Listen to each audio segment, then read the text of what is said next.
কবরস্থানে যান তো, একটু যাবেন, একটু গেলে আখিরাতের কথাটা স্মরণ হবে। ওখানে ছোট শিশুরা শুয়ে আছে, কিশোর যুবকরা আছে, আপনার মতো তাগড়া যুবক মুরব্বীরা আছে। এরা এই এলাকায় থাকতো, এরা আকাশ থেকে নেমে আসে না, এই এলাকার সন্তান আজ নাই। একটা সার্টেন পিরিয়ড শেষে আপনিও থাকবেন না। This is the nature of life, this is the circle of life. ছোট্ট শিশু হয়ে এসেছিলেন, শৈশব, কৈশোর, যৌবন, প্রৌঢ়ত্ব। আগে ছিলেন সিঙ্গেল, বিয়ে করে হয়ে গেলেন ডবল।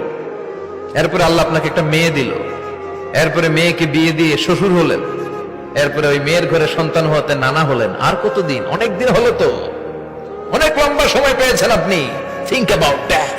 এবার যাওয়ার কথা ভাবেন, আখিরাতের সামানের কথা ভাবেন, ফিরে যেতে হবে। কি শক্তিশালী যুবক, বার্ধক্য চলে আসলে লাঠি ছাড়া চলতে পারে না।